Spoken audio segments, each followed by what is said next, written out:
সুপ্রিয় শিক্ষার্থীরা, আসসালামু আলাইকুম। স্বাগত জানাই কিশোর বাতায়ন অনলাইন ক্লাস থেকে। আমি গোলাম মোস্তফা। আমাদের রুটিন অনুযায়ী আজকে হিসাব বিজ্ঞানের ক্লাস। আশা করি সবাই ইতিমধ্যেই আমাদের সাথে সংযুক্ত হয়েছে। যারা সংযুক্ত হয়নি, বন্ধুরা তোমাদের যারা ক্লাস ফ্রেন্ড আছে তাদেরকে সংযুক্ত করে নাও। আশা করি সবাই ভালো আছো। আমরা গতকালকে একটু সমস্যার কারণে ক্লাস নিতে পারিনি, এই জন্য আন্তরিকভাবে দুঃখিত। আমরা আশা করছি যে আজকে থেকে আবার নিয়মিত ক্লাস চলবে। ওকে বন্ধুরা, তোমরা জানো আমরা হিসাব বিজ্ঞানের বেশ কিছু ক্লাস আমরা অলরেডি করে ফেলছি এবং আমরা বেসিক কিছু কথাবার্তা বা বেসিক কিছু বিষয় নিয়ে আমরা অলরেডি ক্লাস শেষ করেছি।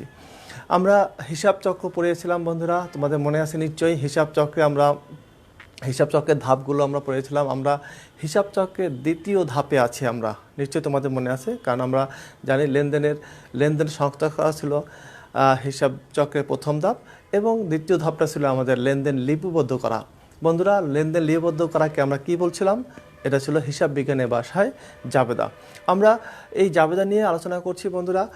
আবারও তোমাদেরকে স্বাগত জানাই কিশোর বাতায়ন অনলাইন ক্লাস থেকে। আমি গোলাম মোস্তফা। আমরা এখন যেটা করব সেটা হলো জাবেদা। তোমরা জানো যে জাবেদা আমাদের যদি সঠিকভাবে করতে হয় তাহলে আমাদের এই যে ডেবিট ক্রেডিটের নিয়মটা আমাদেরকে মনে রাখতেই হবে। এটা একেবারেই আমাদের সবসময় অন্তরে গেঁথে রাখতে হবে, কারণ আমরা জানি অ্যাসেট, এক্সপেন্স এবং ড্রয়িংস বাড়লে ডেবিট হয় এবং কমলে ক্রেডিট হয়। এই জিনিসটা আমাদের রাখতে হবে। আবার লায়াবিলিটি, রেভিনিউ এবং ক্যাপিটাল, দায়, রাজস্ব মূলধন বাড়লে ক্রেডিট হয়, কমলে ডেবিট হয়। এই বিষয়গুলো আমরা বারবার তোমাদেরকে বলেছি এবং এগুলো আবারও আমরা বলছি এই কারণ আমরা জাবেদা করতে হলে এই বিষয়গুলো আমাদের একেবারেই নখদর্প রাখতে হবে। বন্ধুরা, আমরা কিছু লেনদেন দেখব এবং এই লেনদেনের মাধ্যমে আমরা জাবেদা করব, লেনদেন দিয়ে আমরা জাবেদা করব এবং এই জাবেদাও কি এটা আমরা আবার নতুন করেও শিখতে পারবো। যারা আজকে নতুন আসছে তারাও আজকে থেকে যদি কন্টিনিউ করো ক্লাসগুলো, আশা করি যে তোমাদের সমস্যা হবে না। বন্ধুরা, আমরা লেনদেন কাকে বলে অনেক আগেই পড়েছি। দেখো, লেনদেন জানুয়ারি 1 তারিখে নগদে পণ্য ক্রয়। বন্ধুরা, তোমাদেরকে আমি অনেকবার বলেছি পণ্য কাকে বলে, নিশ্চয়ই তোমাদের মনে আছে। আমরা বিক্রির উদ্দেশ্যে যা ক্রয় করি তাকে পণ্য বলে। তাহলে আমরা এই যে এই লেনদেনটার প্রতিক্রিয়াটা কি? প্রতিক্রিয়া মানে আমরা এই যে লেনদেনটা সংগঠিত হয়েছে আমাদের ব্যবসা প্রতিষ্ঠানে, এই লেনদেনটা সংগঠিত হওয়ার পর আমাদের ব্যবসা প্রতিষ্ঠানে কি পরিবর্তন আসছে, এই পরিবর্তনটাই মূলত প্রতিক্রিয়া। এই প্রতিক্রিয়াটা তোমাদের দেখতে হবে। দেখো, নগদে যদি পণ্য ক্রয় করি তাহলে আমাদের প্রতিক্রিয়া হয় একদিকে খরচ বৃদ্ধি পায়। আমরা আগেও বলেছি যে পণ্য ক্রয়টা আমাদের জন্য খরচ, তাহলে আমরা একদিকে খরচ বৃদ্ধি পায়। আর যেহেতু নগদে কিনেছি, আমরা নগদ টাকাকে সম্পদ বলেছি অনেকবারে, আমরা বলেছি তোমাদেরকে নগদ কেন সম্পদ। তাহলে প্রতিক্রিয়াটা হলো যে একদিকে খরচ বৃদ্ধি পেয়েছে, খরচের নাম ক্রয়, আর একদিকে সম্পত্তি হ্রাস পেয়েছে, সম্পত্তির নাম হয়েছে নগদান। এইটাকে বলছি আমরা প্রতিক্রিয়া বা এফেক্ট। এই লেনদেনটার এফেক্টটা কি, ব্যবসা প্রতিষ্ঠানের প্রতিক্রিয়া কি, ব্যবসা প্রতিষ্ঠানে কি পরিবর্তনটা আসছে এই লেনদেন সংগঠিত হওয়ার ফলে, এই প্রতিক্রিয়াটা তোমাদের বুঝতেই হবে। যতক্ষণ পর্যন্ত এই প্রতিক্রিয়াটা তোমাদের সঠিকভাবে তোমরা নির্ধারণ করতে না পারবে, ততক্ষণ পর্যন্ত তোমাদের ডেবিট ক্রেডিট নির্ণয় সহজ ঠিক হবে না। তাহলে আমাদের প্রতিক্রিয়াটা প্রত্যেকটা লেনদেনের জাবেদা করার ক্ষেত্রে প্রত্যেকটা লেনদেনের মূল বিষয়টা হলো প্রতিক্রিয়া। তোমার জানতে হবে যে নগদে পণ্য ক্রয় করলে একদিকে খরচ বৃদ্ধি পায়, খরচের নাম ক্রয়, একদিকে সম্পত্তি হ্রাস পায়, সম্পত্তির নাম নগদান। এবং আমরা ডেবিট ক্রেডিট নির্ণয়ের ক্ষেত্রে আমরা বলছিলাম যে খরচ বৃদ্ধি পেলে ডেবিট হয় আর সম্পদ হ্রাস পেলে ক্রেডিট হয়। তাহলে দেখো বন্ধুরা, সেই সূত্র ধরেই আমরা ক্রয় হিসাবকে ডেবিট করেছি, ক্রয় হিসাবকে নগদ হিসাবকে ক্রেডিট করেছি। এখন দেখো, এইটা হলো জাবেদার ছক। তোমাদেরকে জাবেদার ছকও আগে দেখানো হয়েছিল, যেখানে তারিখ, বিবরণ, খতিয়ান পৃষ্ঠা, ডেবিট ক্রেডিট থাকবে।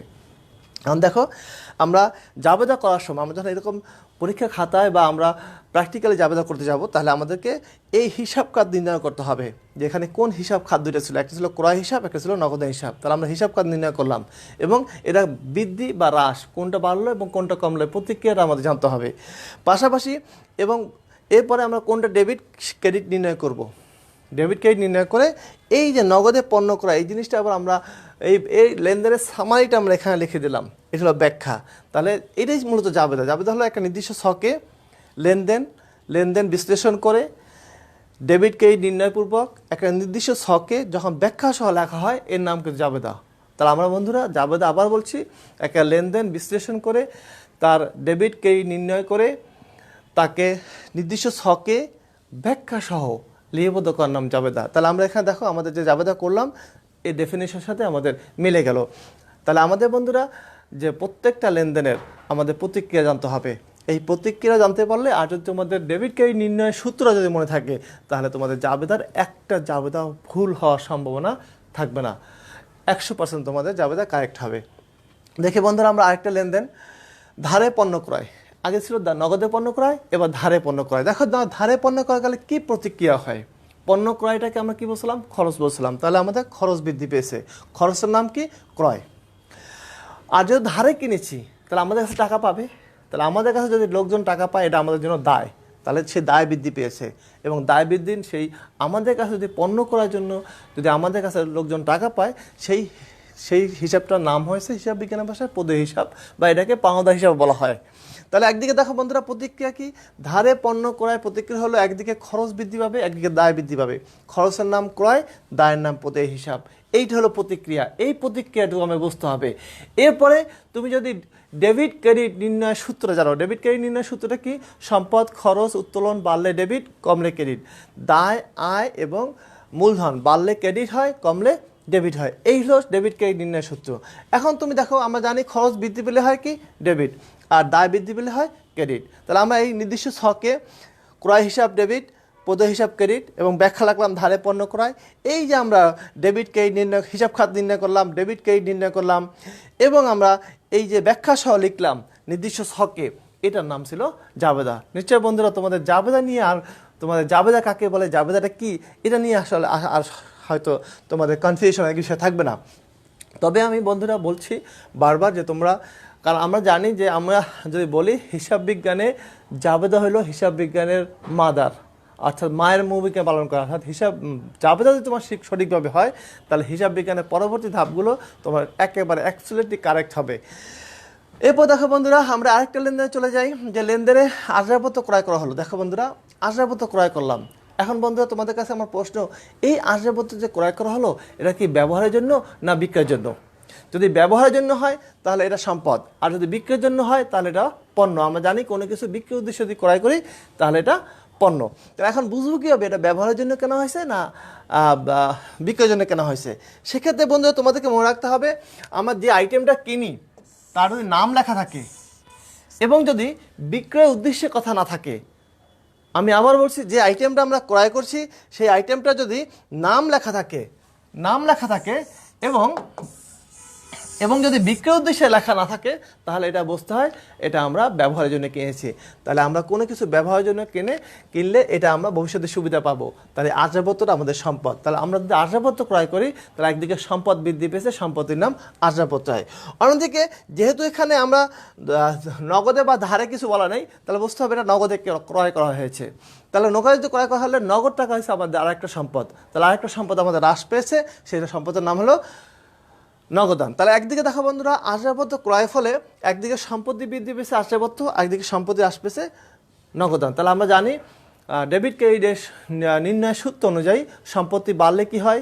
ডেবিট হয়, সম্পত্তি কমলে ক্রেডিট হয়। তাহলে আমরা এই প্রতিক্রিয়া দেখলাম এবং আমরা ডেবিট ক্রেডিট নির্ণয় করলাম। এই প্রতিক্রিয়া বোঝা এবং ডেবিট ক্রেডিট নির্ণয় করতে পারালাই কিন্তু জাবেদা মূল কাজ। তাহলে আমরা নির্দিষ্ট ছকে আবার ডেবিট ক্রেডিট নির্ণয় করে আসবাবপত্র হিসাব ডেবিট, নগদ হিসাব ক্রেডিট, ব্যাখ্যা লিখলাম, আসবাবপত্র ক্রয় করা হলো। তাহলে আমরা ডেবিট ক্রেডিট নির্ণয় করলাম, ব্যাখ্যা দিলাম, তাহলে এটা কি হলো? আমাদের জাবেদা হয়ে গেল। আশা করি বন্ধুরা জাবেদা বুঝছো। তারপর আমরা অনেকগুলো লেনদেন নিয়ে তোমাদের সাথে আলোচনা করব, কারণ আমাদের কিছু ব্যতিক্রমধর্মী কিছু লেনদেন আছে যেগুলো আমাদেরকে পুঙ্খানুপুঙ্খ আসলে বুঝতে হবে। এরপর দেখো বন্ধুরা, ধারে আসবাবপত্র ক্রয় ৫,০০০ টাকা। তাহলে এখানে দেখো বন্ধুরা, তোমরা ডেবিট ক্রেডিট নির্ণয় সূত্র তোমাদের মনে আছে নিশ্চয়ই। এখন দেখো আমাদের প্রতিক্রিয়া কি হলো, ধারে আসবাবপত্র ক্রয় করলে কীভাবে কী হয়। তাহলে এখানে বন্ধুরা আমরা আসবাবপত্র ক্রয় করেছি, যেহেতু যে জিনিসটা আইটেমটা ক্রয় করেছি তার নাম দেওয়া আছে, যেহেতু বিক্রির উদ্দেশ্য বলা নাই, তাহলে বুঝতে হবে এই আসবাবপত্র ক্রয় আমরা ব্যবহারের জন্য কিনেছি। তাহলে এই ব্যবহারের জন্য যদি কোনো আসবাবপত্র কিনি, এটা আমাদের সম্পদ। কারণ কি, এই আসবাবপত্র থেকে আমরা ভবিষ্যতে সুবিধা পাবো। তাহলে একদিকে কী হলো আমাদের, একদিকে সম্পদ বৃদ্ধি পেলো। সম্পদের নাম কি? সম্পদের নাম আসবাবপত্র। অন্যদিকে কী হলো, আমরা আসবাবপত্র কিনছি কিন্তু টাকা দেই নাই, তাহলে কি তারা আমাদের কাছে টাকা পাবে। তাহলে আমরা সুবিধা নিচ্ছি কিন্তু প্রতিদান দেই নাই। আসবাবপত্র কিনে আমরা সুবিধা নিচ্ছি কিন্তু প্রতিদান দেই নাই। তাহলে আমরা জানি কোনো উৎস থেকে সুবিধা নিয়ে যদি প্রতিদান না দেওয়া হয়, তাহলে এটা হলো কি এটা হলো দায়, তাহলে আমরা দায় বৃদ্ধি পাবে। এখন দেখো বন্ধুরা, দায়ের ক্ষেত্রে যদি পণ্য ক্রয় করি, আমরা যদি ধারে পণ্য ক্রয় করি তাহলে পাওনাদার বা পদ হিসাব লিখলে হবে। কিন্তু যদি পণ্য ছাড়া যদি আমরা অন্য কিছু ক্রয় করি তাহলে সেক্ষেত্রে পাওনাদারের মধ্যে ব্র্যাকেটে একটু লিখে দেওয়া ভালো, এটা আর্যাবত্ত ক্রয়। অর্থাৎ পাওনাদারটা কিসের জন্য? আর্যাবত্তের জন্য পাওনাদার। আর যদি শুধু পাওনাদার লেখা থাকে তাহলে এটা ধরে নেওয়া হয় পণ্যের জন্য পাওনাদার, অর্থাৎ পণ্য ধারে কিনেছি তার পাওনাদার। এটা কিন্তু তোমাদের মনে রাখতে হবে। তাহলে একদিকে বন্ধুরা ধারে আর্যাবত্ত ক্রয় ক্ষেত্রে কী হলো, একদিকে আমাদের সম্পত্তি বৃদ্ধি পেলো আর্যাবত্ত, আরেকদিকে দায় বৃদ্ধি পেলো পাওনাদার ব্র্যাকেট আর্যাবত্ত, অথবা পদ হিসাব ব্র্যাকেট আর্যাবত্ত। তাহলে বন্ধুরা আমরা জানি সম্পদ বৃদ্ধি পেলে কি হয়, এই সম্পদের সে সূত্র, সম্পদ বৃদ্ধি পেলে ডেবিট হয়, আর দায় বৃদ্ধি পেলে, সরি এটা একটু ভুল আছে বোধহয়, এটা ক্রেডিট হবে, এটা উল্টো হয়ে গেছে, এটা একটু ঠিক করে নিও তোমরা। এটা এটা ক্রেডিট হবে, এটা ক্রেডিট হবে, এটা ডেবিট হবে। ওকে, তাহলে আমরা জানি যে দায় বৃদ্ধি পেলে কি হয়, ক্রেডিট হয়। তা দায় বৃদ্ধি পেলে যদি ক্রেডিট হয় তাহলে আমরা জানি যে আমাদের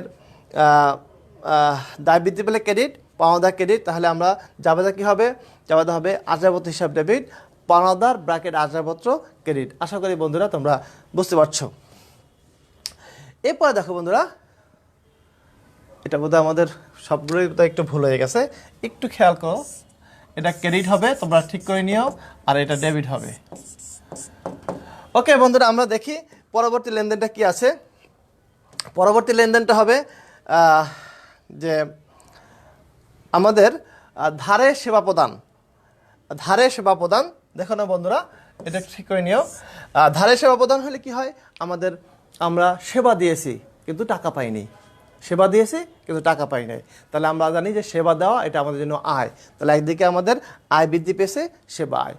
আর আমরা টাকা পাই না, তাহলে আমরা টাকা পাবো, তাহলে কারো কাছে যদি টাকা পাই এটা আমাদের জন্য সম্পদ, কিন্তু এই সম্পদের নাম কি, প্রাপ্য হিসাব বা দেনাদার হিসাব। তাহলে একদিকে আমাদের সম্পত্তি বৃদ্ধি পেয়েছে, সম্পত্তির নাম হলো প্রাপ্য হিসাব, আর একদিকে আয় বৃদ্ধি পেয়েছে, আয়ের নাম সেবা আয়। আশা করি বন্ধুরা তোমরা এখন জাবেদা করতে পারবা, কারণ আমরা জানি সম্পত্তি বৃদ্ধি পেলে কি হয়, ডেবিট হয়, কারণ আমরা জানি সম্পত্তি বৃদ্ধি পেলে ডেবিট হয়। তাহলে প্রাপ্য হিসাব কি হবে, ডেবিট। আর আয় বৃদ্ধি পেলে কি হয়, আয় বৃদ্ধি পেলে ক্রেডিট হয়, অর্থাৎ আমাদের সেবা আয় হিসাব ক্রেডিট। আশা করি বন্ধুরা তোমাদের এই জাবেদা করতে আর সমস্যা হচ্ছে না। এবার দেখো আমরা ঠিক একই জিনিস বারবার কপি করা হয়েছে, যার ফলে এটা ভুল হয়েছে, একটু তোমরা এটা কারেকশন করে নিও। এটা ক্রেডিট, এটা ডেবিট। ওকে বন্ধুরা, আমরা দেখতেছি দেখো ভাড়া প্রদান করা হলো। তা বন্ধুরা ভাড়া যদি প্রদান করি তাহলে কি হবে, আমরা সুবিধা গ্রহণ করেছি তারপর ভাড়া প্রদান করি নর্মালি, আবার তো কোনো বাসায় থাকি তারপর ভাড়া প্রদান করি, তাহলে এই ভাড়াটা আমাদের জন্য খরচ, আর প্রদান করেছি কি, নগদ টাকা। তাহলে বন্ধুরা দেখো এই লেনদেনের প্রতিক্রিয়া হলো, একদিকে খরচ বৃদ্ধি পেয়েছে ভাড়া, একদিকে সম্পদ হ্রাস পেয়েছে, সম্পদ হ্রাস পেয়েছে আমাদের নগদান হ্রাস, সম্পদ হ্রাস পেয়েছে নগদান। তাহলে আমাদের বন্ধুরা খরচ বাড়লে কি হয়, খরচ বাড়লে ডেবিট হয়, আর সম্পদ কমলে ক্রেডিট হয়। তাহলে আমরা আশা করতেছি বন্ধুরা লেনদেনের প্রতিক্রিয়াগুলো বুঝতেছি, এবং প্রতিক্রিয়ার সাথে সাথে আমরা কোনটা ডেবিট এবং কোনটা ক্রেডিট আশা করি তোমাদের এখন নির্ণয় করা আর তেমন সমস্যা হবে না। এরপর দেখো বন্ধুরা, আমরা মজুরি প্রদান করেছি, সেটা হলো মজুরি প্রদান করেছি আমরা, মজুরি প্রদান করেছি। তো মজুরিটা আমাদের জন্য মজুরি অগ্রিম প্রদান করা হয়েছে। তাহলে আমরা শ্রমিকদের কাছ থেকে এখনও সুবিধা নেই নাই, কিন্তু টাকাদের পারিশ্রমিকটা আমরা অগ্রিম পরিশোধ করেছি। তাহলে দেখো বন্ধুরা, তাহলে আমরা এই যে অগ্রিম পরিশোধ করেছি শ্রমিকদেরকে, তাহলে আমরা কি তারা কি সুবিধা দিয়েছে না ভবিষ্যতে সুবিধা দিবে, তারা ভবিষ্যতে সুবিধা দেবে। তাহলে আমরা জানি কোনো উৎস থেকে ভবিষ্যতে সুবিধা পাওয়া গেলে সেটা সম্পদ, তাহলে এই অগ্রিম মজুরিটা হবে আমাদের সম্পদ, অগ্রিম মজুরি সম্পদ। আর প্রদান করেছি কি, আমরা প্রদান করেছি নগদ টাকা প্রদান করেছি। তাহলে বন্ধুরা আমরা প্রতিক্রিয়া বুঝতে পারছি যে একদিকে আমাদের সম্পত্তি বৃদ্ধি পেয়েছে, অগ্রিম মজুরি। বন্ধুরা তোমরা কি কনফার্ম যে বুঝতেছো যে অগ্রিম মজুরিটা কেন সম্পদ, এটা কিন্তু বুঝতে হবে, কারণ কোনো শ্রমিককে আমি পারিশ্রমিক তাকে আমি পারিশ্রমিক দিয়ে দিচ্ছি, কিন্তু সে আমাদেরকে এখনো সুবিধা দেয় নাই, অর্থাৎ তার পারিশ্রমিকটা আমি অগ্রিম পরিশোধ করেছি। তাহলে কি হবে, সে ভবিষ্যতে আমাকে সুবিধা দেবে। তাহলে কোনো উৎস থেকে যদি ভবিষ্যতে সুবিধা পাই সেটা হচ্ছে সম্পদ। তাহলে এই অগ্রিম মজুরিটা হবে, অগ্রিমটা হলো আমাদের সম্পদ। তাহলে একদিকে আমাদের সম্পত্তি বৃদ্ধি পেলো অগ্রিম মজুরি, আর একদিকে আমরা যেহেতু তাদেরকে নগদ টাকা পরিশোধ করেছি, তাহলে আমরা জানি নগদ টাকা হলো আমাদের জন্য সম্পদ। তাহলে আমাদের নগদ টাকা আমাদের হ্রাস পেয়েছে। তাহলে একদিকে কি হলো বন্ধুরা, একদিকে কি হলো যে আমাদের সম্পত্তি বৃদ্ধি পেল অগ্রিম ভাড়া, তো আমরা জানি সম্পত্তি বৃদ্ধি পেলে কি হয়, ডেবিট হয়। আর অন্যদিকে সম্পদ হ্রাস পেয়েছে নগদ হিসাব ক্রেডিট। আশা করি বন্ধুরা তোমাদের এই জাবেদাগুলো তোমাদের এখন খুব ইজিলি তোমরা এটা করতে পারবে। এগুলো একটু দেখো বন্ধুরা, এগুলো কিন্তু একটু স্বাভাবিক নর্মাল লেনদেন না, একটু ভিন্ন ধরনের, এবং এগুলো তোমাকে বুঝতে হবে। বিনামূল্যে পণ্য বিতরণ, বিনামূল্যে যদি পণ্য বিতরণ করি বন্ধুরা, একটু খেয়াল করো যে এই যে বিনামূল্যে পণ্য বিতরণ করা হয়েছে, এর একটা উদ্দেশ্য কি? এর উদ্দেশ্য হলো বিজ্ঞাপন একটা উদ্দেশ্য। তাহলে আমরা এই কথাটা কিন্তু তোমাদের যে বিজ্ঞাপনের জন্য বিনামূল্যে পণ্য বিতরণ। তোমরা দেখো যে অনেক সময় অনেক কোম্পানি তোমাদেরকে বাসায় এসে স্যাম্পল কিছু মানে মাল দিয়ে পণ্য দিয়ে যায়, যেগুলো তোমাদেরকে অভ্যস্ত করার জন্য। তাহলে এই যে বিনামূল্যে পণ্য বিতরণ, বুঝতে হবে এটা বিজ্ঞাপনের জন্য। এই বিজ্ঞাপন শব্দটা থাকতেও পারে, আবার থাকতে পারে। তাহলে আমরা বুঝতে পারলাম যে বিনামূল্যে পণ্য বিতরণ করেছি, তাহলে উদ্দেশ্য কি, বিজ্ঞাপন। তাহলে একদিকে আমার খরচ বৃদ্ধি পাবে, দেখো বন্ধুরা, একদিকে প্রতিক্রিয়া কি, একদিকে আমার খরচ বৃদ্ধি পাবে, খরচের নাম বিজ্ঞাপন। এখন বন্ধুরা আমরা কি দিয়েছি, পণ্য দিয়েছি। এখানে কিন্তু খুব মনোযোগ দিয়ে তোমাদেরকে মনে রাখতে হবে, পণ্য কোন পণ্য, যে পণ্য আমরা বিক্রি উদ্দেশ্যে কিনেছিলাম, সেই পণ্য থেকে কিছু পণ্য আমি ফ্রি দিয়েছি বিজ্ঞাপন উদ্দেশ্যে। তাহলে একদিকে আমার খরচ বৃদ্ধি পেল, আরেক দেখো এই যে পণ্যটা আমি যখন কিনেছি, তখন আমি কিন্তু হিসাবে কিন্তু লিপিবদ্ধ করছি ক্রয় হিসাব ডেবিট। মনে আছে নিশ্চয়ই বন্ধুরা? ওকে বন্ধুরা, নিশ্চয়ই তোমরা দেখতেছো যে আমরা পণ্য ক্রয় করেছিলাম। আমি আবারও বলছি বিষয়টা যে বিনামূল্যে পণ্য বিতরণ 1000 টাকা। তো বিনামূল্যে যদি পণ্য বিতরণ হয়, তাহলে আমাদের বুঝতে হবে যে বিনামূল্যে পণ্য বিতরণের উদ্দেশ্য হলো বিজ্ঞাপন। অর্থাৎ তোমার অঙ্কে বলা থাকতে পারে বা লেনদেনে বলা থাকতে পারে বিজ্ঞাপনের উদ্দেশ্যে বিনামূল্যে পণ্য বিতরণ, এটা বলা থাকতে পারে, অথবা শুধু বিনামূল্যে পণ্য বিতরণ বলা থাকতে পারে, সেটাও কিন্তু তোমার বিজ্ঞাপনের জন্যই হবে। তাহলে আমরা জানি যে বিজ্ঞাপন একটা খরচ, বিজ্ঞাপন কি এটা খরচ, তাহলে আমাদের একদিকে খরচ বৃদ্ধি পেল বিজ্ঞাপন। এখন বন্ধুরা যে বিষয়টা খুব ইম্পর্টেন্ট, সেটা হলো পণ্য বিতরণ করেছি। পণ্য কোন পণ্য কাকে বলে, যা আমরা বিক্রি উদ্দেশ্যে ক্রয় করি পণ্য। যদি বিক্রি উদ্দেশ্যে যখন পণ্য কিনি, সেটাকে আমরা কি লিখি, ক্রয় হিসাবই লিখি, ক্রয় হিসাব। কারণ আমরা জানি যে পণ্য ক্রয় করলে এটা খরচ, এবং এটা শুধু ক্রয় হিসাব লিখলেই আমরা বুঝতে পারি পণ্য ক্রয়। তাহলে আমরা পণ্য ক্রয় করলে ক্রয় হিসাব ডেবিট লিখছি। এই পণ্যটাই আমাদের প্রতিষ্ঠানে আছে, এখান থেকে কিছু পণ্য আমি বিজ্ঞাপনের জন্য দিয়েছি। তাহলে যখন পণ্য আমরা কিনি, তখন ক্রয় হিসাব ডেবিট করি, অর্থাৎ পণ্য যখন আমার প্রতিষ্ঠানে বৃদ্ধি পায়, আমি কিনে এনে যদি পণ্য বৃদ্ধি পায়, তখন আমরা লিখি কি, ক্রয় হিসাব ডেবিট লিখি। সেই পণ্যই যদি আমি বিনামূল্যে পণ্য বিতরণ করি, তাহলে আমাদের পণ্যটা কি হবে, পণ্যটা কমে যাবে। যখন কমে যাবে, তখন মনে রাখতে হবে, যখন আমরা পণ্য কিনলে বাড়ে, তখন ক্রয় হিসাব ডেবিট লিখি।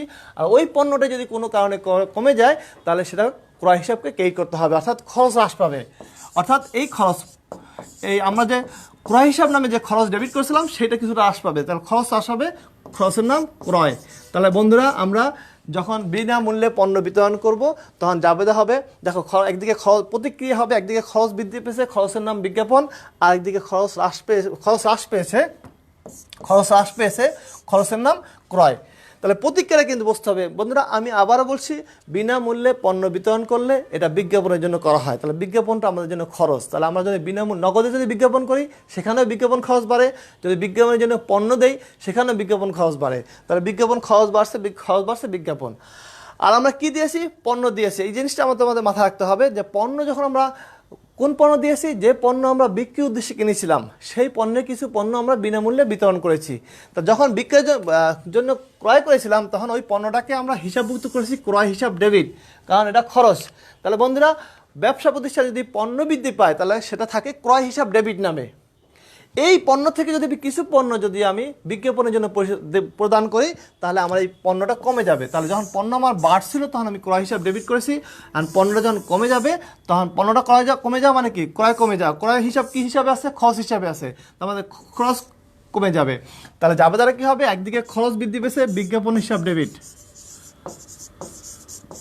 বিজ্ঞাপন হিসাব ডেবিট, আর ক্রয় হিসাব ক্রেডিট। তাহলে বন্ধুরা বিনামূল্যে পণ্য বিতরণ করলে এই লেনদেনের প্রতিক্রিয়া হলো একদিকে খরচ বৃদ্ধি পায় বিজ্ঞাপন, আর একদিকে খরচ হ্রাস পায় ক্রয়। তাহলে আমরা জানি খরচ বৃদ্ধি পেলে ডেবিট হয় আর খরচ হ্রাস পেলে ক্রেডিট হয়। আশা করি বন্ধুরা তোমাদের এই লেনদেনটা নিয়ে সমস্যা হয়। এই ধরনের লেনদেন কিন্তু আমাদের প্রায় কিন্তু থাকে। দেখো জাবেদাটা হলো বিজ্ঞাপন হিসাব ডেবিট, ক্রয় হিসাব ক্রেডিট। দেন নেক্সট লেনদেন দেখো বন্ধুরা, ক্রয় ফেরত দেওয়া হলো। বন্ধুরা আমরা পণ্য ক্রয় করেছিলাম, কোনো কারণে আমরা কিছু পণ্য ফেরত দিয়েছি। তাহলে বন্ধুরা আগে তোমাদের মনে রাখতে হবে ক্রয় জাবেদাটা কি। এটা তোমাদেরকে নক্ষত্র যদি থাকে তাহলে ক্রয় ফেরত জাবেদাটা তোমাদের ভালোভাবে তোমরা বুঝতে পারবে। আমরা যখন পণ্য ক্রয় করেছিলাম তখন বন্ধুরা আমরা খরচ বৃদ্ধি করেছিলাম, খরচ বৃদ্ধি পেয়েছে, খরচের নাম ক্রয়। যখন আমরা ক্রয় করেছিলাম, ক্রয় এবং ক্রয়কে আমরা ডেবিট করেছিলাম। আর ধারে যদি কিনি তাহলে আমার দায় বাড়ে, দায় বৃদ্ধি পায়, দায়ের নাম প্রদেয় হিসাব। এবং আমরা জানি যদি আমাদের দায় বৃদ্ধি পায় তাহলে আমরা সেটা কী করি, ক্রেডিট করি। এখানে বন্ধুরা কেন ধারে লিখলাম, এটা একটা প্রশ্ন আসতে পারে। আমরা তোমাদের কোন একটা ক্লাসে বলেছিলাম যে আমরা পণ্য কিনে যদি ফেরত দেই তা মনে রাখতে হবে নগদ পণ্য কিনলে সেটা ফেরত দেওয়ার সুযোগ থাকে না। তুমি চাইলে অল্টার করতে পারো, চেঞ্জ করে নিয়ে আসতে পারো, কিন্তু একেবারে ফেরত দেওয়ার ক্ষেত্রে অবশ্যই তোমাকে ধারে ক্রয় করতে হবে, কারণ ধারে ক্রয় ছাড়া পণ্য ফেরত দেওয়ার সুযোগ থাকে না। তাহলে আমরা এই জন্য ধরে নিয়েছি যে এই পণ্যটা আমরা ফেরত দিয়েছি সেই পণ্যটা অবশ্যই আমরা ধারে পণ্য ক্রয় করেছিলাম, নাহলে ফেরত দেওয়ার সুযোগ থাকে না। তাহলে বন্ধুরা যখন আমরা পণ্য ক্রয় করেছিলাম ক্রয় হিসাব ডেবিট করেছিলাম এবং প্রদেয় হিসাব ক্রেডিট করেছিলাম যখন আমরা ক্রয় করেছিলাম। এখন দেখো সেই পণ্য ক্রয় থেকে কিছু পণ্য যদি আমি ফেরত দেই, তা আমার ধারে কিনছিলাম কিছু পণ্য, সেই পণ্য থেকে যদি আমি কিছু পণ্য ফেরত দেই তাহলে আমার যখন আমি ধারে কিনছিলাম তখন আমার দায় বৃদ্ধি পেয়েছিল। এখান থেকে যদি আমি কিছু পণ্য ফেরত দেই তাহলে আমার দায়টা কি হবে, দায়টা প্রথমে এলো যে দায়টা আমার হ্রাস পাবে, অর্থাৎ প্রদেয় হিসাব হ্রাস পাবে। যদি আমি পণ্য ফেরত দিই প্রদেয় হিসাব হ্রাস পাবে। এরপর দেখো বন্ধুরা পণ্যটা আমরা কী নামে ছিল, পণ্যটা ছিল আমাদের ক্রয় নামে। আমরা যদি শুধুমাত্র ক্রয় হিসাব লিখি তাহলে বুঝতে পারবো এটা পণ্য অ্যাকাউন্টিংয়ের ভাষায়। এখান থেকে কিছু পণ্য ফেরত দিয়েছি, তাহলে পণ্যটা যখন আমরা কিনছিলাম খরচ বাড়ছে, এখন যদি পণ্য ফেরত দেই তাহলে খরচ কি হবে, খরচ আমাদের হ্রাস পাবে। কোন খরচ হ্রাস পাবে, ক্রয়। তো ক্রয় খরচ হ্রাস পাবে, কিন্তু আমরা হিসাব বিজ্ঞানের ভাষায় শুধু ক্রয় না লিখে ক্রয় ফেরতটা আমরা উল্লেখ করে থাকি, ক্রয় ফেরত হিসাব আমরা উল্লেখ করে থাকি। তাহলে আমাদের একদিকে আমাদের কি হয়েছে, দায় হ্রাস পেয়েছে, আরেকদিকে খরচ হ্রাস পেয়েছে। তাহলে বন্ধুরা নিশ্চয়ই তোমরা বুঝতেছো দায় কীভাবে হ্রাস পেলো, যখন আমরা ধারে কিনছিলাম তখন দায় বৃদ্ধি পেয়েছিল। এখন যদি আমরা ওখান থেকে কিছু পণ্য যদি ফেরত দেই তাহলে আমাদের কিছু দায় হ্রাস পাবে। তাহলে দায় হ্রাস পেলো প্রদেয় হিসাব, প্রতিক্রিয়াটা কি, প্রদেয় হিসাব। আর পণ্য যখন কিনছিলাম আমাদের খরচ বাড়ছে, কিন্তু এই পণ্য দিয়ে আবার কিছু ফেরত দিয়ে দেয় তার খরচটা কমে। তাহলে খরচটা ছিল ক্রয়, কিন্তু ক্রয় ফেরতের ক্ষেত্রে আমাদেরকে ক্রয় ফেরত নামে আলাদা আমাদেরকে হিসাব আনতে হবে। নিশ্চয়ই তোমার বস্তু ক্রয় কেন খরচ কমলো, কারণ এখানে আমরা যখন পণ্য কিনছিলাম খরচ বাড়ছে, এখন কিছু পণ্য ফেরত দিলে আমাদের খরচ কমে যাবে। তাহলে আমাদের জাবেদা হবে প্রদেয় হিসাব ডেবিট, কারণ আমরা জানি যে দায় যদি আমাদের হ্রাস পায় প্রদেয় হিসাব ডেবিট, আমার দায় যদি হ্রাস পায় তাহলে আমাদের ডেবিট হয়, আর খরচ বৃদ্ধি পেলে ডেবিট হয়, খরচ হ্রাস পেলে কী হয়, ক্রেডিট হয়। তাহলে ক্রয় ফেরত কী হবে, ক্রয় ফেরত হবে ক্রেডিট, ক্রয় ফেরত হিসাব ক্রেডিট। নিশ্চয়ই তোমরা বন্ধুরা বুঝতে পারছো যে পণ্য ক্রয়কৃত পণ্য ফেরত দেওয়া হলে এর প্রতিক্রিয়া কী হয়, এর জাবেদা কী হয়। তাহলে আমরা আগেই বলে নিই যে পণ্য যদি ক্রয় ফেরত হয় তাহলে বুঝতে হবে এই ক্রয়টা কী ছিল, ধারে ছিল। সেই হিসাব করে আমরা এই ক্রয়ের সময় যে জাবেদাটা এটাকে তোমাকে মাথায় নিতে হবে। এখান থেকে ফেরতের সময় তোমার ফেরতের প্রতিক্রিয়া বুঝতে হবে যে আমরা যখন ক্রয় করেছিলাম তখন একদিকে দায় বাড়ছে, একদিকে খরচ বাড়ছে। আর যদি এই পণ্য ফেরত দেয় তাহলে খরচও কমবে, দায় কমবে। তাহলে খরচ কমবে, খরচের নাম ক্রয় না ক্রয় ফেরত লিখতে হবে, বিক্রয় ক্ষেত্রেও আমাদের বিক্রয় ফেরত লিখতে হবে। আর দায় কমছে পদের হিসাব, তাহলে আমরা জানি বন্ধুরা দায় কমলে ডেবিট হয়, খরচ কমলেও ক্রেডিট হয়। অর্থাৎ আমাদের প্রতিক্রিয়া এবং জাবেদা নিশ্চয়ই তোমাদের বোঝা গেছে। আমরা পরবর্তী একটা লেনদেন দেখি। এটা আমরা যেটা করলাম সেটারই ব্যাখ্যা। এরপর দেখো বন্ধুরা বিক্রয় ফেরত দেওয়া হলো। একইভাবে তোমাদেরকে বুঝতে হবে বিক্রয় ফেরতের ক্ষেত্রেও এটাও আমরা যখন বিক্রয় ফেরত দেই তখন বুঝতে হবে এই বিক্রয়টাও ছিল ধারে। এই বিক্রয় ফেরত আমরা পাই, বিক্রয় ফেরত যখন আমরা পাই তখন আমরা কী হলো যে এই বিক্রয়টা আমরা ধারে বিক্রি করেছিলাম। যেন বন্ধুরা এই বিক্রয় ফেরত জাবেদাটা বোঝার আগে তোমাদেরকে অবশ্যই যে বিক্রয় করেছিলাম আমরা ধারে সেই জাবেদাটা তোমাদেরকে মাথায় নিয়ে আসতে হবে। যখন আমরা ধারে বিক্রি করেছিলাম তখন বলছিলাম প্রাপ্য হিসাব ডেবিট, নিশ্চয়ই তোমাদের মনে আছে প্রাপ্য হিসাব ডেবিট করেছিলাম এবং বিক্রয় হিসাব ক্রেডিট করেছিলাম। নিশ্চয়ই তোমরা বন্ধুরা তোমরা বুঝতেছ যে আমরা প্রাপ্য হিসাব কেন ডেবিট করেছিলাম, নিশ্চয়ই তোমরা বলতে পারবে। কারণ প্রাপ্য হিসাব হলে সম্পত্তি বাড়ে, সম্পত্তি বাড়লে ডেবিট হয় আর আয় বাড়লে ক্রেডিট হয়। নিশ্চয়ই তোমাদের সেই জাবেদাটা মনে আছে। এই জাবেদাটা কেন আমি আগে নিয়ে আসলাম, কারণ বিক্রয় করার পরে কিন্তু ফেরত হয়েছে, তাহলে বিক্রয় ফেরতের সাথে বিক্রয় জাবেদাটা তোমাদের একটু সম্পর্কিত। তাহলে আমরা যদি বিক্রয় ফেরত পাই, যখন বিক্রয় করেছিলাম দেখো বন্ধুরা আমাদের প্রাপ্য হিসাব ডেবিট করেছি, সম্পত্তি বাড়ছে। এখন এখান থেকে যদি আমার কিছু পণ্য ফেরত আসে তাহলে নিশ্চয়ই আমার সম্পত্তিটা কী হবে, কমে যাবে। তাহলে একদিকে আমার এই লেনদেনের প্রতিক্রিয়া হবে সম্পত্তি কমে যাবে, সম্পত্তি হ্রাস পাবে, সম্পত্তি হ্রাস পাবে, সম্পত্তির নাম হলো প্রাপ্য হিসাব। প্রতিক্রিয়া লক্ষ্য করো, প্রাপ্য হিসাব, সম্পত্তি হ্রাস পেল, নিশ্চয়ই তোমরা বুঝতেছো। এরপর দেখো আমি যখন বিক্রয় করেছিলাম তখন বিক্রয় আমার আয় বৃদ্ধি পেয়েছিল, ওখান থেকে যদি কিছু পণ্য ফেরত আসে তা আমার আয়টা কী হবে, হ্রাস পাবে, আমার আয়টা হ্রাস পাবে। তাহলে অন্যদিকে আবার আয় হ্রাস পাবে, আয় হ্রাস পাবে। কোন আয় হ্রাস পাবে, বিক্রয় আয়টা আমার হ্রাস পাবে। কিন্তু বিক্রয় ফেরতের ক্ষেত্রে একটু আগে আমরা ক্রয় ফেরতের ক্ষেত্রে বলছিলাম যে ক্রয় খরচ হ্রাস পেয়েছে, ক্রয় শুধু ক্রয় লিখলে হবে না, ক্রয় ফেরত লিখতে হবে।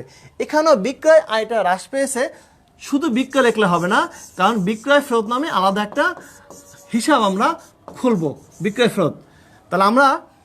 তাহলে বিক্রয় ফেরতের ফলে আমার কী হয়েছে, প্রতিক্রিয়াটা কি, এই প্রতিক্রিয়াটা কিন্তু তোমাদের বন্ধুরা বুঝতেই হবে। প্রতিক্রিয়াটা না বুঝতে পারলে কিন্তু তোমার ডেবিট ক্রেডিট সঠিক হবে না।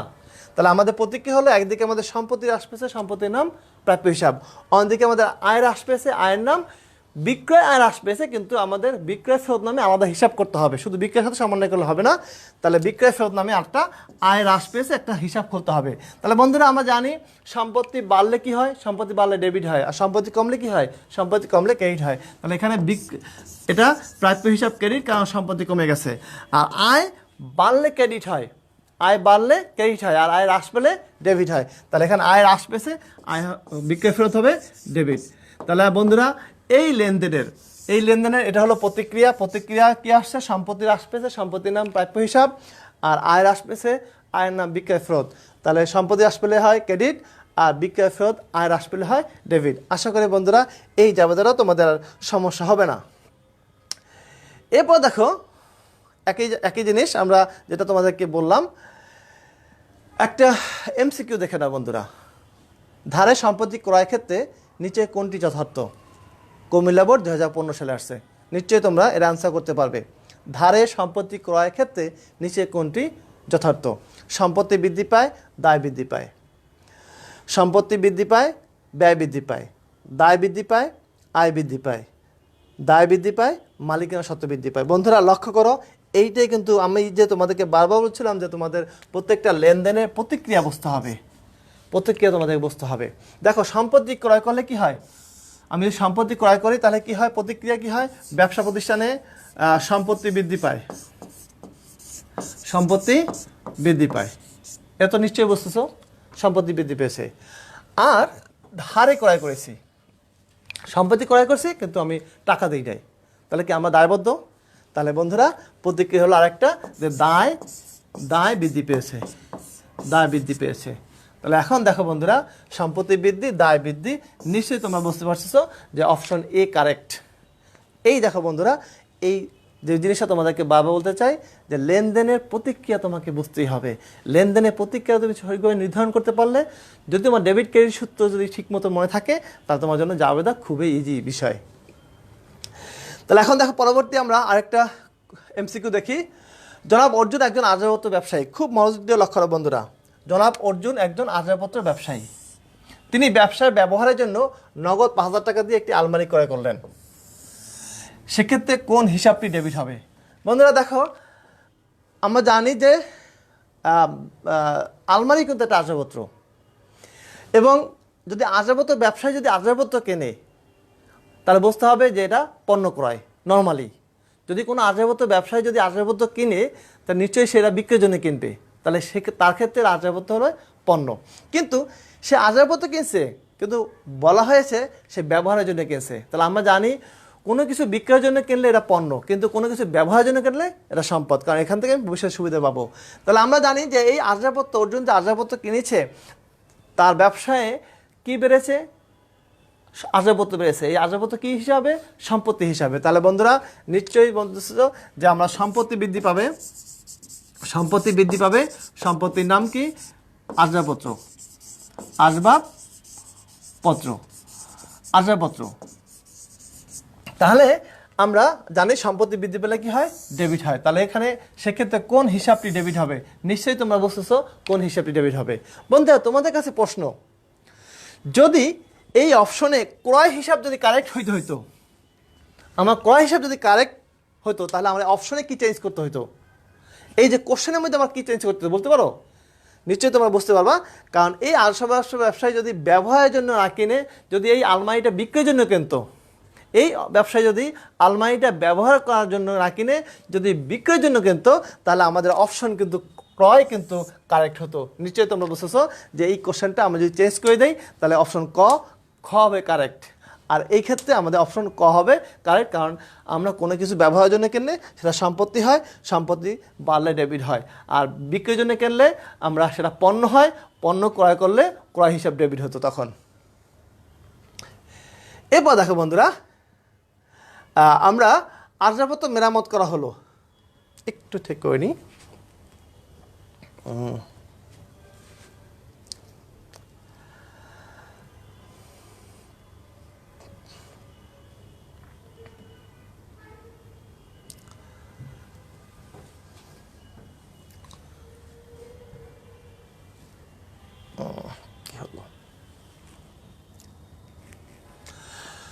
যন্ত্রপাতি মেরামত করা হলো 3,000 টাকা। দেখো বন্ধুরা, যন্ত্রপাতি মেরামত করা হলো 3,000 টাকা। তাহলে নিশ্চয়ই এটা বুঝতেছো যে যন্ত্রপাতি, আমি এরপর আরও বিষয় অনেক কিছু আছে দেখাবো। যদি শুধু যন্ত্রপাতি মেরামত করা হয়, তাহলে বুঝতে হবে এই যন্ত্রপাতিটা আমরা ইউজ করতেছি, ইউজ করার সময় কোনো একটা জায়গায় যে আমাদের মেরামত প্রয়োজন হয়েছে। তো এখানে বন্ধুরা তোমাদেরকে মনে রাখতে হবে, কোনো ইউজ করা যন্ত্রপাতি মাঝখানে যদি মানে হয়ে যায় বা নষ্ট হয়ে যায়, মেরামতের প্রয়োজন পড়ে, তাহলে সেই মেরামত খরচ মেরামত হবে খরচ। আমি আবার বলতেছি, কোনো সম্পত্তি যদি আমরা ব্যবহার করা অবস্থায়, কোনো সম্পত্তি যদি ব্যবহার করা অবস্থায় যদি তার কোনো ত্রুটি হয়ে যায় বা কোনো সমস্যা হয়ে যায়, সেইটা মেরামত করার সময় মেরামত যদি কোনো খরচ করি, তাহলে সেটা হলো খরচ। তাহলে বন্ধুরা এখন প্রশ্ন আসতে পারে, স্যার অন্যরকম হতে পারে? হ্যাঁ, অন্যরকম হতে পারে। যে আমরা কোনো একটা সম্পত্তি কিনে নিয়ে আসছি, একটা যন্ত্রপাতি কিনে নিয়ে আসছি, কিন্তু এখন মধ্যে ব্যবহার করি নাই, ব্যবহার করার আগেই আমাদের কিছু মেরামত করতে হয়েছে। এরকম অনেক সময় হয় যে হয়তো আমরা সেকেন্ড হ্যান্ড কোনো জিনিস কিনে নিয়ে আসি, হ্যাঁ, কিন্তু আমার প্রতিষ্ঠানের জন্য এটা নতুন, এখন পর্যন্ত আমরা আমার প্রতিষ্ঠানে ব্যবহার করি নাই, আমাদের প্রতিষ্ঠানে ব্যবহার করি নাই। এরকম সম্পত্তি কিনে আনার পর যদি মেরামত করতে হয়, সেটা অপশন একটা জিনিস। আরেকটা হলো সম্পত্তি আমরা ব্যবহার করতেছি, কোনো একটা পর্যায়ে এসে যদি আমাদের মেরামত প্রয়োজন হয়, তাহলে সেটা একটা বিষয়। এটা তোমাদের মনে রাখতে হবে। তাহলে যন্ত্রপাতি মেরামত করা হলো, এটা বোঝা যায় যে আমরা কন্টিনিউয়াস কোনো যন্ত্রপাতি ব্যবহার করতেছি এবং কোনো একটা পর্যায়ে আমাদের মেরামত করতে হচ্ছে। আর যদি নতুন যন্ত্রপাতি হয়, আমাদের কাছে যদি নতুন যন্ত্রপাতি মেরামত করতে হয়, সেটা লেখা থাকবে, উল্লেখ করা থাকবে যে নতুন ক্রয়কৃত যন্ত্রপাতি মেরামত করা হলো। সেক্ষেত্রে কিন্তু একটু ভিন্নতা আছে, আমাদের পরবর্তী স্লাইডে সেটা আছে। তাহলে আমরা কোনো সম্পত্তি যদি কন্টিনিউয়াস ব্যবহার করার কোনো একটা পর্যায়ে যদি ত্রুটি দেখা যায় বা নষ্ট হয়ে যায়, সেটার জন্য যে মেরামত খরচ, সেটা কিন্তু আমাদের খরচ। তাহলে একদিকে এখানে মেরামতটা হবে আমাদের খরচ, আর মেরামতের জন্য আমরা যেহেতু টাকা দিয়েছি, তাহলে আমাদের নগদ সম্পত্তি কমে যাবে। তাহলে একদিকে আমার খরচ বৃদ্ধি পাবে, খরচের নাম মেরামত, অন্যদিকে নগদ সম্পত্তি হ্রাস পাবে, সম্পত্তির নাম নগদান। তাহলে বন্ধুরা নিশ্চয়ই যন্ত্রপাতি মেরামত করা হলো, এর প্রতিক্রিয়াটা কি? এর প্রতিক্রিয়া হলো একদিকে খরচ বৃদ্ধি পেয়েছে, একদিকে খরচ বৃদ্ধি পেয়েছে, খরচের নাম মেরামত, খরচের নাম হবে মেরামত। অন্যদিকে আমরা কি প্রদান করলাম? নিশ্চয়ই এখানে কি টাকা দেওয়া হয়েছে, তাহলে সম্পত্তি হ্রাস পেয়েছে, তাহলে সম্পত্তি হ্রাস পাবে, সম্পত্তির নাম হলো নগদান, সম্পত্তির নাম হলো নগদান। এটা হলো প্রতিক্রিয়া। তাহলে একদিকে জানি যে আমাদের খরচ বৃদ্ধি পেলে হয় ডেবিট, আর সম্পত্তি হ্রাস পেলে কি হয়? ক্রেডিট। আশা করি বন্ধুরা তোমরা এটা বুঝতেছো। এবং এই সম্পত্তিটা কোন সম্পত্তি? যে সম্পত্তিটা অলরেডি আমরা ব্যবহার করতেছি, ব্যবহারের কোনো একটা পর্যায়ে। এরপর দেখো বন্ধুরা, পরবর্তী লেনদেনটা আমরা দেখি, সদ্য নিলামে ক্রয়কৃত পুরাতন যন্ত্রপাতি মেরামত ব্যয়। এই দেখো বন্ধুরা, আমি কিনছি পুরাতন, কিন্তু আমার কাছে কিন্তু এটা নতুন, কারণ আমি কিন্তু এখন পর্যন্ত ইউজ করি নাই। এই যে সদ্য ক্রয়কৃত, নিলামে ক্রয়কৃত যে যন্ত্রপাতি, এটা কিন্তু তোমাদেরকে মনে রাখতে হবে। এই যে সদ্য যন্ত্রপাতি ক্রয় মেরামত ব্যয়, এটা কিন্তু আমরা ব্যবহার করি না এখন পর্যন্ত, এটা কিন্তু আমরা এখন পর্যন্ত ব্যবহার করি নাই। তাহলে আমরা যদি কোনো সম্পত্তি কিনে আনি, সেটা নতুন হোক আর পুরাতন হোক, কিনে আনার পর ব্যবহারের আগেই যদি এটা মেরামত করতে হয়, এটা কিন্তু ভিন্ন হিসাব। তাহলে এইটা তোমাদের বোঝাতে যাচ্ছে যে আমরা ইউজ করার আগেই, এই সদ্য নিলামে ক্রয়কৃত পুরাতন হোক অসুবিধা নেই, কিন্তু আমরা ইউজ করার আগেই মেরামত করতে হয়েছে। যদি মেরামত করতে হয় এরকম যদি কোনো সম্পত্তি হয়, তাহলে বুঝতে হবে এটা আমাদের জন্য প্রি ইউজ করার আগে, ব্যবহার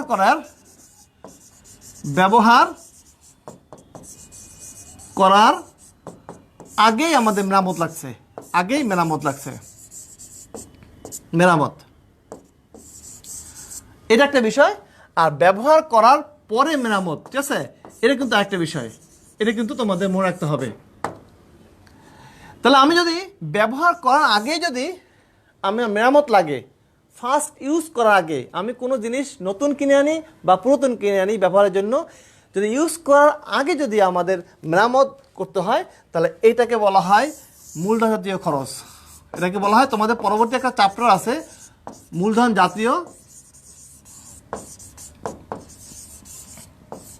জাতীয় খরচ।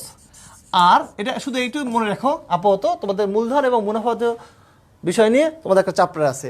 আর যদি পরবর্তীতে যদি মেরামত করতে হয়, এটাকে বলা হয় মুনাফা জাতীয় খরচ, মুনাফা জাতীয় খরচ। আপাতত এইটুকু জেনে রাখো, জাতীয় খরচ, মুনাফা জাতীয় খরচ।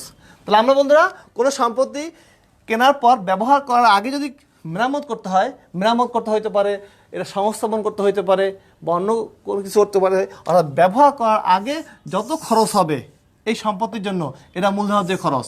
আর ব্যবহার করার পরে যদি খরচ হয়, এটা মুনাফা জাতীয় খরচ। এখন দেখো এর মধ্যে ডিফারেন্সটা কি? যখন আমি মূলধন জাতীয় ধরবো, তখন এই খরচের জন্য আমার যন্ত্রপাতি হিসাব ডেবিট, অর্থাৎ যন্ত্রপাতির দাম বাড়বে, সম্পত্তি বাড়বে, সম্পত্তির দাম বাড়বে, সম্পত্তির নাম হলো যন্ত্রপাতি। কিন্তু আমি করছি কি? মেরামত করছি। আর সম্পত্তি হ্রাস পাবে, সম্পদ হ্রাস পাবে নগদান। দেখো বন্ধুরা, তাহলে আমরা কি করছি? যদি ব্যবহার করার আগে যদি মেরামত করি, তাহলে সম্পত্তি কিনলে আমরা কি করি? সম্পত্তি বাড়ে, সম্পত্তি ডেবিট করি, আর নগদান ক্রেডিট করি। ঠিক এরকম, অর্থাৎ আমরা একটা সম্পত্তির মূল্য বলতে কি বুঝি? খুব সিম্পল, একটা সম্পত্তির মূল্য বলতে বুঝি ওই সম্পত্তিটা ইউজ করার আগ পর্যন্ত যত খরচ হবে সবই ওই সম্পত্তির নামে যোগ হবে। তাহলে আমরা এখানে ইউজ করার আগে যত মেরামত করেছি, সেই মেরামত খরচটাও যন্ত্রপাতির সাথে যোগ হয়ে যাবে। আশা করি বুঝতেছো যে আমরা ইউজ করার আগে যদি কোনো খরচ করি, সেটা মূলধন জাতীয় খরচ, এবং সব খরচ কি হবে? যন্ত্রপাতির সাথে যোগ হবে। আমি একটু পরে এটাও দেখাবো। আর যদি ব্যবহার করার পরে যদি আমরা মেরামত করি, তো সেটা হলো খরচ বৃদ্ধি পাবে, সেটার নাম হলো, সেই খরচের নাম হলো মেরামত। আর সম্পত্তি হ্রাস পাবে, সম্পদ হ্রাস পাবে দুইখানেই, আমাদের নগদান, এটা নিয়ে কোনো সমস্যা নেই। কিন্তু সমস্যাটা কিন্তু দুই জায়গায়, এইখানে।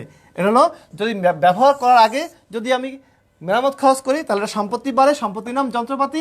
আর ব্যবহার করার পরে যদি আমি মেরামত করি তাহলে খরচ বাড়ে, খরচের নাম হলো মেরামত। তাহলে এই ক্ষেত্রে যখন খরচ, যেহেতু আমি ব্যবহার করার আগে আমরা মেরামত করেছি, তাহলে সম্পত্তি বৃদ্ধি পেয়েছে, সম্পত্তি হলো যন্ত্রপাতি, যন্ত্রপাতি হিসাব হবে ডেবিট, আর নগদান হিসাব ক্রেডিট। আর যদি ব্যবহার করার পরে যদি আমরা মেরামত করি তাহলে সেখানে খরচ বৃদ্ধি হবে, খরচ হলো মেরামত হিসাব ডেবিট আর নগদান হিসাব ক্রেডিট। বন্ধুরা, আশা করি তোমরা বিষয়টা ক্লিয়ার হয়েছে। অর্থাৎ আমরা মেরামত খরচটা একটা ব্যবহার করার আগে করি, আর করতে পারি ব্যবহার করার পরে। তো ব্যবহার করার আগে যদি করি তাহলে মূলধন দিয়ে খরচ, এবং এটা সম্পত্তির মূল্যের সাথে যোগ হবে, সম্পত্তির মূল্য বাড়বে, যন্ত্রপাতি হিসাব ডেবিট।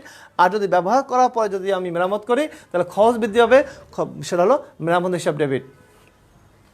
বন্ধুরা, আশা করি তোমাদের বুঝতে পারছো। আমরা আরেকটা জিনিস দেখি, আমরা আজকে শেষ করব। দেখো এখানে এই বিষয়টা একটু লক্ষ্য করো। যন্ত্রপাতি ক্রয় 30,000 টাকা, বহন খরচ 3,000 টাকা, সংস্থাপন ব্যয় 7,000 টাকা হলে যন্ত্রপাতি হিসাবে কত ডেবিট করা হবে? খুব মজা লক্ষ্য। বন্ধুরা, যন্ত্রপাতি ক্রয় এটা কি ব্যবহারের জন্য না বিক্রয়ের জন্য? নিশ্চয়ই ব্যবহারের জন্য, কারণ যে আইটেমটা আমরা কিনেছি তার নাম উল্লেখ করা আছে কিন্তু বিক্রয়ের জন্য উল্লেখ করা নাই। তাহলে আমরা বুঝবো এটা ব্যবহারের জন্য কিনেছি। তাহলে যন্ত্রপাতি আমরা ব্যবহারের জন্য কিনেছি, তাহলে যন্ত্রপাতি এটা আমাদের সম্পদ। কারণ যদি কোনো উৎস থেকে আমরা সুবিধা পাই, যন্ত্রপাতি কেনার পরে এটা যদি ব্যবহার করি ভবিষ্যতে সুবিধা পাবো, যন্ত্রপাতি সম্পদ। এখন দেখো বন্ধুরা, খরচগুলোর ক্ষেত্রে লক্ষ্য করো। যন্ত্রপাতি ক্রয় করেছি 30,000 টাকা, বহন খরচ 3,000 টাকা, সংস্থাপন ব্যয় 7,000 টাকা। বন্ধুরা, তোমাদের কাছে প্রশ্ন হলো, এই যে বহন খরচ এবং সংস্থাপন ব্যয় করেছি, এটা কি ইউজ করার আগেই খরচ করতে হয় না ইউজ করার পরে করতে হয়? দেখো, বহন খরচ, যন্ত্রপাতি কিনে আনছি, আমরা বহন করে নিয়ে আসছি, এই খরচ দিচ্ছি, এটা কি ইউজ করার আগে না পরে? নিশ্চয়ই এটা ইউজ করার আগে। এখন পর্যন্ত আমরা যন্ত্রপাতি ব্যবহার করতে পারি নাই। যন্ত্রপাতি সংস্থাপন করছি, এটা কিন্তু এখন ইউজ করতে পারি নাই। সংস্থাপন ব্যয় দিয়েছি কিন্তু ইউজ করতে পারি নাই। তাহলে এই বহন খরচ এবং সংস্থাপন ব্যয় এটা কিন্তু এখনও প্রি ইউজ এক্সপেন্সেস, ইউজ করার আগে খরচ। যদি কোনো সম্পত্তি আমরা কিনি, আবার বলতেছি, যদি কোনো সম্পত্তি আমরা কিনি, সেই সম্পত্তি ব্যবহারের জন্য যদি কিনি, সেই সম্পত্তি ফার্স্ট ইউজ করার আগ পর্যন্ত যত খরচ হবে সব খরচই হবে সম্পত্তির মূল্য।